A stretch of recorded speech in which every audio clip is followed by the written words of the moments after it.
Welcome to the Georgia Lacrosse officials presentation on game personnel, official uniform, and equipment. All right, game personnel. We need players, we need captains, we need head coaches, we need officials, we need a timer, a scorekeeper, site administrators, and potentially you will have ball retrievers. Each of these people are specifically referenced in the textbook. So it's really important that we know what their roles are.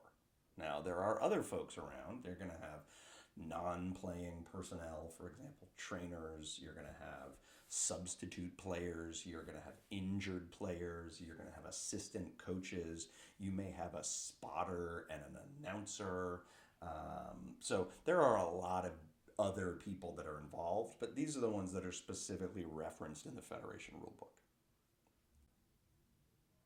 All right, game officials, that's who we are. Minimum of two.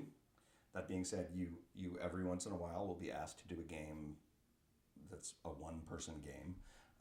Your partner gets hurt, your partner can't make it because of traffic. Weird things happen, right? But minimum is two. Recommended is three. Now, what we are doing in these presentations for the GLOA rookie training program is focusing on two-man mechanics. So these are mostly youth games and JV games. But when you get into the varsity level, and if you watch collegiate lacrosse, you're looking at three officials on the game. And so that's a separate set of mechanics. And we've got presentations and a training program for that as well. You have a referee, the R, the umpire, and the field judge is that third official. Officials must be dressed identically. I cannot stress this enough. You cannot decide that you're going to wear a jacket even though your two partners are not going to wear a jacket. I want to wear pants. The other guys don't. The responsibilities of all officials are equal, but the referee decides if there's no consensus, and that goes for rules and uniform. Referees can suspend play for any reason. We've talked about that in timing, and their authority begins when they arrive at the facility and ends when they leave the facility. So you can throw a flag before the game and after the game. Now, as you begin your officiating journey, there are a couple of things that you can control now. And if you don't think that these games are important, you are sadly mistaken. I don't care whether it's a U10 game or whether it is the state championship, right? Coaches, players, parents, fans have invested lots of time and energy into this, and this is our opportunity to do right by them. So, what can you control now? You can control your conditioning. Are you in shape?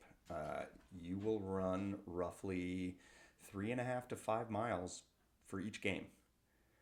And you're going to be at a dead sprint trying to beat some 17-year-old kid who works out a lot more than you do and whose knees work. Your appearance, your uniform, clean shaven, right? Showered, looks the part is what I like to say.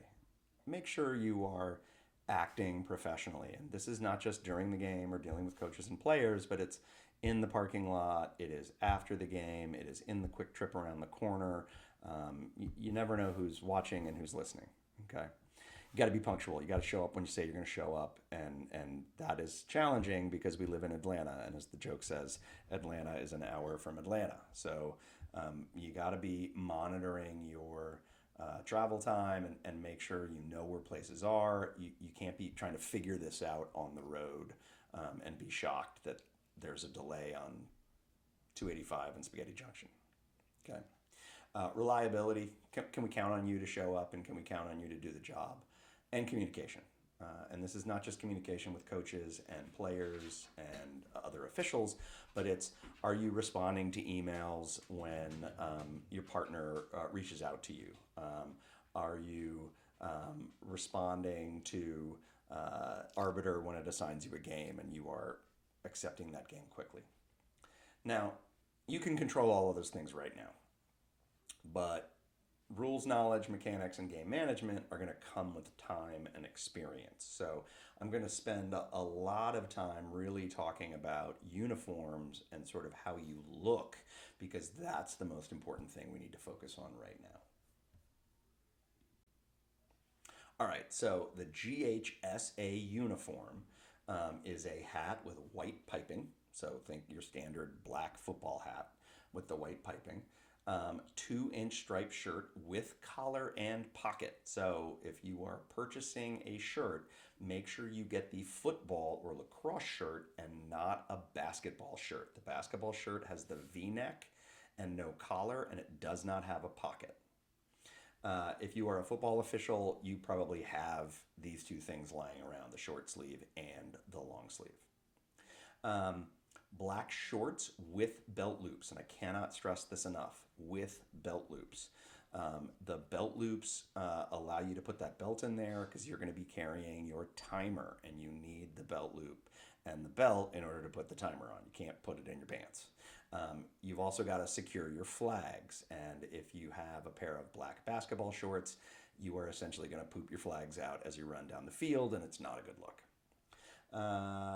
Black pants, long black pants. Think of these as golf pants. Um, we do not use the white stripe, so football pants will not work for this particular deal here. All black jacket. Now, if it's got a little Nike logo on it or something, that's fine, but it can't say like Steve's Auto Body in giant letters on the back. All black jacket, black ankle high socks, and all black shoes. This is your standard uniform. Now, you can also have a black undershirt. You're detecting a theme here. That can be long sleeve, that can be short sleeve. That's all up to you. Foul weather gear, right? I have the Elmer Fudd black and white piped hat with ear flaps. I love it. I've had it for 20 years. I wear it a couple of times a season and it's great. You can also get like black ear muffs or a black sort of headband kind of deal that's on the right here. I always have a pair of long johns, right? Um, the pants and the shirt, and then all black gloves, right? Uh, we're starting our officiating here in mid-February, so the weather is pretty miserable in Georgia. And you are going to want to make sure you have these things so that you're ready to go. If you don't have this stuff and you're showing up to a game, make sure the referee on the crew knows that you don't have something, because we can work with other people to try to get you stuff. I've got tons of extra stuff. I sort of look like I'm moving to Timbuktu with a steamer trunk when I travel.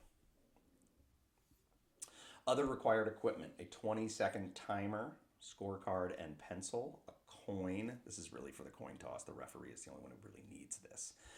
Watch with a countdown timer, right? You don't want to be doing math on the field as you're trying to figure out how much time is left, blah, blah, blah. Small measuring tape. We do not need the Bob the Builder tape. It's got to be at least 6 feet because we need to measure the goal and potentially a long cross.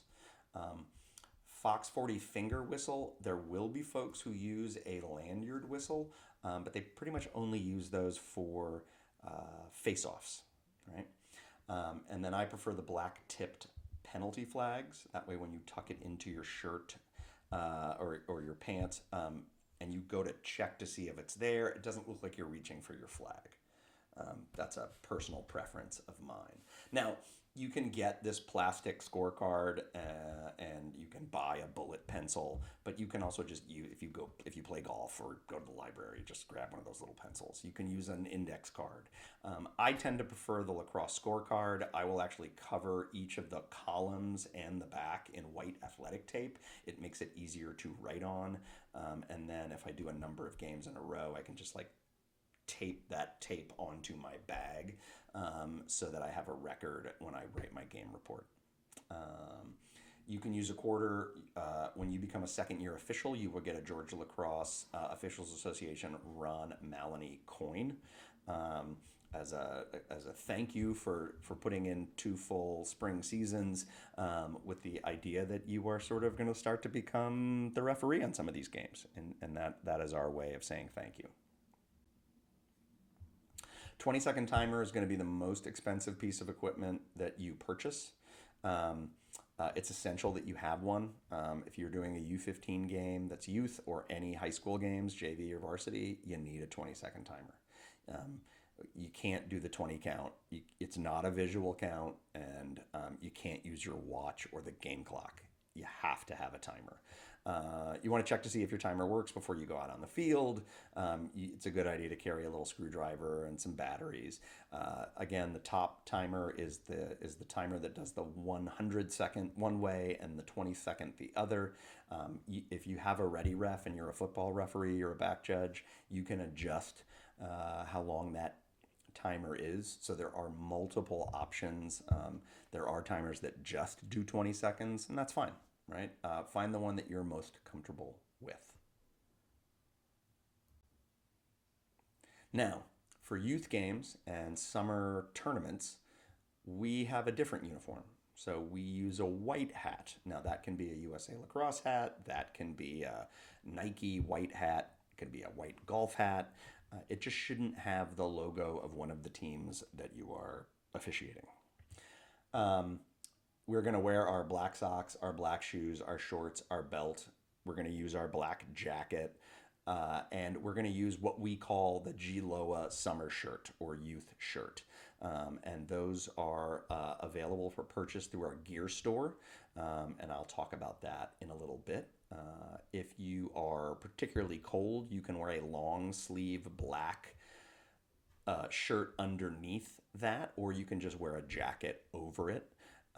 But what we don't want to be doing is wearing our GHSA shirts when we're doing youth games, and we never want to wear GHSA shirts that are short sleeve with the long black sleeves underneath. You need the long sleeve and you need the short sleeve. Now, your gear bag. A lot of people use kind of the men's toiletry kit or a DOP kit to hold all their stuff. A lot of us have bags that we put our shoes and all our gear in, as well as our DOP kit. I really struggle with freaking out that I've forgotten something, and so if it's all in a bag, I have to unpack the entire bag and figure out what's going on. So I use a tackle box where my watches and my tape and my batteries and my coins go in a different slot, so it's easier for me to track. Extra flag, an extra whistle, a watch, an extra coin, certification cards, which we provide to officials. I usually have a little bit of a first aid kit, some Advil, sunscreen. I've got some tape, some screwdriver, hair ties, zip ties. The hair ties I use around my plastic card and pencil so that doesn't jump out of my pocket. You can also use rubber bands. The rubber bands you get in the grocery store from Broccoli are great for this particular thing. But these are all things that you sort of want laying around. Now, there is not a need to get all of this stuff immediately. Some of the stuff you just kind of have laying around the house, so it's kind of easy to collect. But you can build up your collection sort of as you move up the ranks. Don't worry about spending lots of money.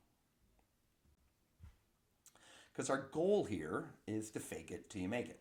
I love this image of the gorilla sort of looking like he's lecturing the people in the zoo here. Look, the reality is you do not know the rules and mechanics right now. That comes with time. But you want to look like you do. So arrive on site, dressed in your uniform, keep yourself looking neat. Uniform should be clean, pressed, hair should be out of the way, you should be clean shaven. We do not wear sunglasses in GHSA games. Firm handshake, look people in the eye, calm, clear voice when you meet people, right? This is, again, your presence, your field presence is dependent upon your uniform and your look, right? Those are not unimportant things. Now, we do have a GLOA gear store. We run this through Logosoft, so you can purchase an extra GLOA summer shirt. We've got some t-shirts where it's the sort of evolution scale from sort of primate to lacrosse player and then to lacrosse official. You can get a GLOA white hat. We also have GLOA black jackets that you can purchase through this site. And that's a great place to go. So if you have any questions about that, let me know. Here are all the areas and places in which you can purchase things, and most of all of this is done online. There's no longer a local store in Atlanta where you can purchase any of this stuff. So we have Umpatire, Zebrawear, Officials Corner, Officials Choice, and Honig's.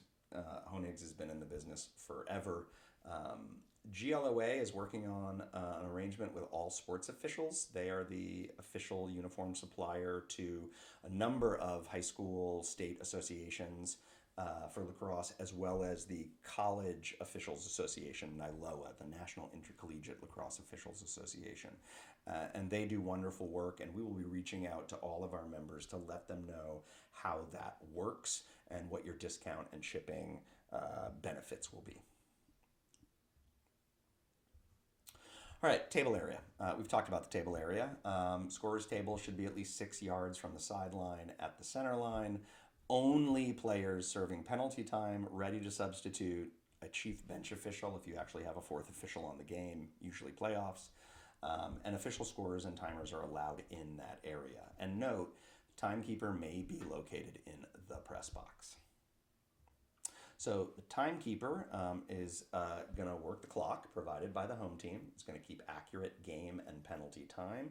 If there's no automatic horn, he's going to notify the nearest official 20 seconds prior to the end of the period and sound a horn at the end.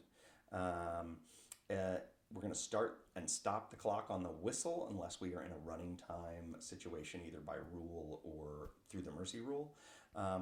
And double horn at a next dead ball for players releasing early from penalty or a requested coaches conference. So again, need to know how to work this clock, need to make sure that we've got a horn. But this is a key person that is going to help you out. The scorer is provided by the home team.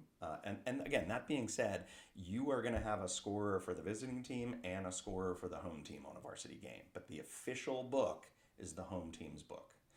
They are required to keep a record of goals, assists, timeouts, the name, number, violation, and time of penalties.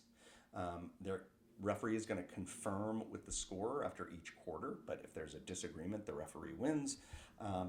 And again, notify nearest official when a team exceeds timeouts or when a player accumulates 5 or more minutes of personal fouls. So we don't count the technical fouls, the little 30-second pushes and holds. It's 5 minutes of personal fouls. So if you get a 2-minute stick violation and a 3-minute illegal body check, you are now disqualified for the rest of the contest. Captains. Each team designates a captain or captains who can serve as team representatives on the field. They can be changed. This does not give them a right to argue with or criticize an official. An official may designate an acting captain. They don't really do much, but what they will do is the visiting captain gets to make the coin toss, gets to call the coin toss, I should say, at the beginning of the game and during any overtime situation. Players, you are going to start with 10. As I've said, you must have a legally equipped goalkeeper. They're listed attack, midi, defense, goalkeeper in the book. And the first player listed in the book is known as the in-home. Okay, we'll get to him in a second. You are allowed a max number of 4 long crosses on the field, and the game may continue if they're fewer than 10 because of injuries or disqualifications or ejections, but you have to start with 10. Okay, you cannot begin a game with less than 10 players. Okay. So I had mentioned the in-home, and the in-home is when you are remarkably unsure of who just committed a foul. This most often happens when you are doing youth and summer and fall tournament games because teams tend not to have numbers on the back of their jersey or on the front of their jersey. They just have it on the back, and so it can get a little crazy. Um, so the starting attackman listed first in the book is the in home.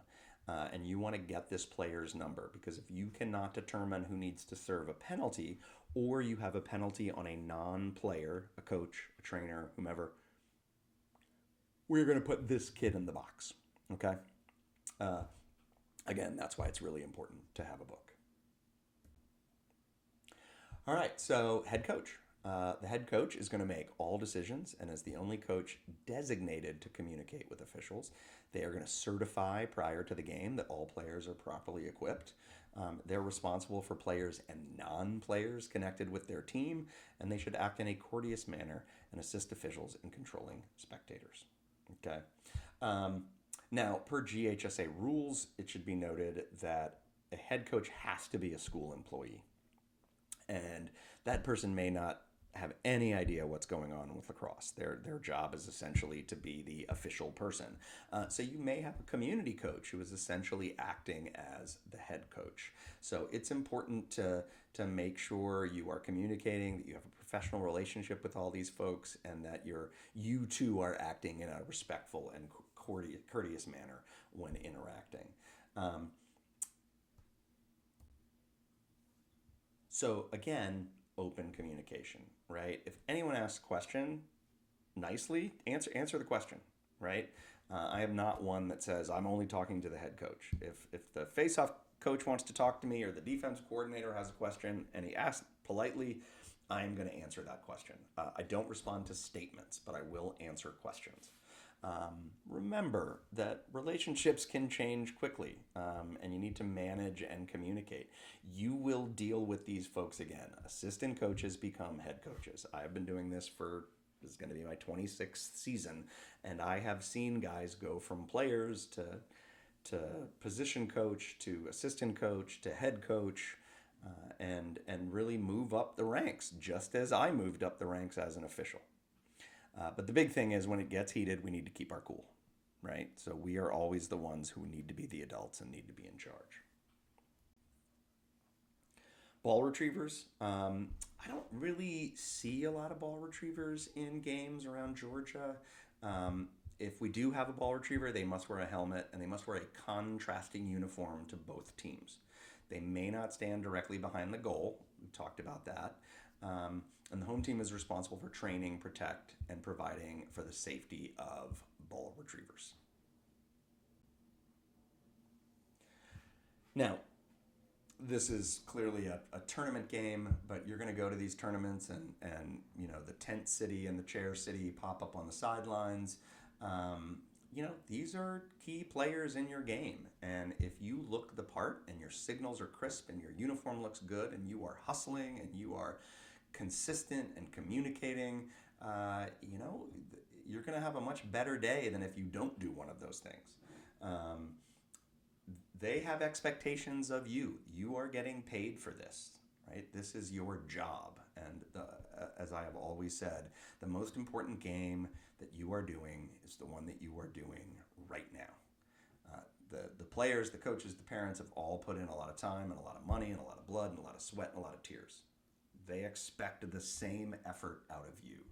Um, uh, I don't tend to listen to fans that are screaming and yelling at me, but if things do get out of control, the first thing you need to do is talk to your R and then go over to the home team head coach or the visiting team head coach. You'll know what team they're responsible for, and to engage with them. But we don't want to be yelling at fans. We don't want to be handing fans a whistle and saying, "Why don't you do this?" We don't want to be cursing fans out. We want to be the ones who are in charge, and they are a key. They're a key component of any lacrosse game. Okay.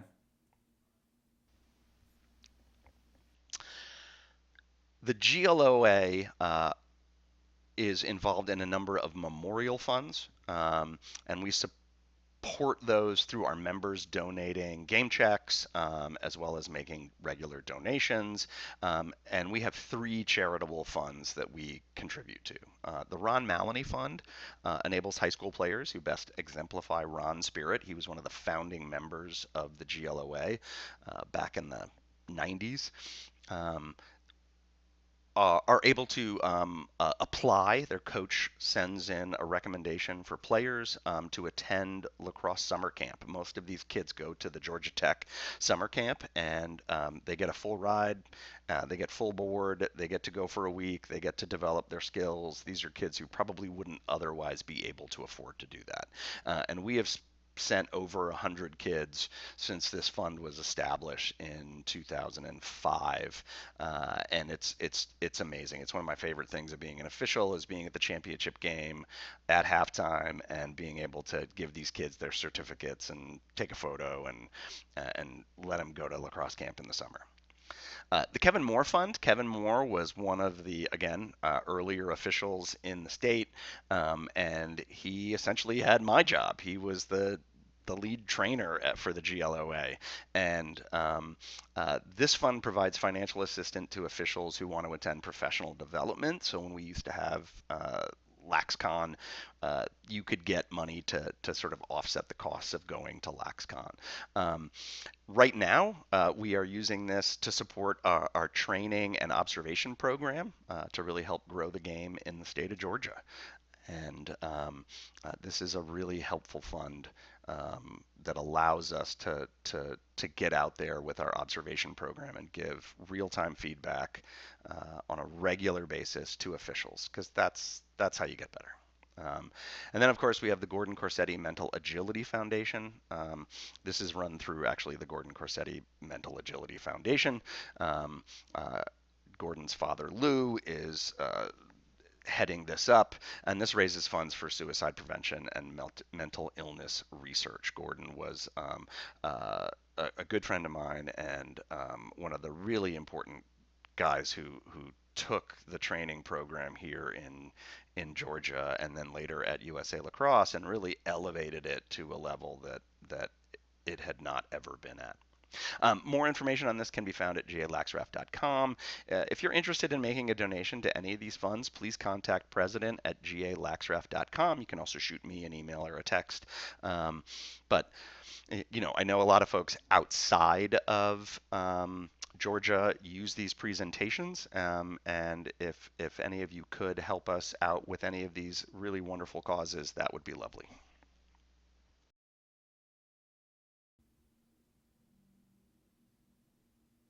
All right. Again, my name is Greg Height. I'm the GLOA lead trainer and a USA Lacrosse clinician. Please email me with any information or questions that you have. If you find a mistake, let me know. If you've got a suggestion on what I might add, please let me know. And if you've just got a rules question or want to talk something out, I'd be happy to chat with you. All right. Thanks for listening.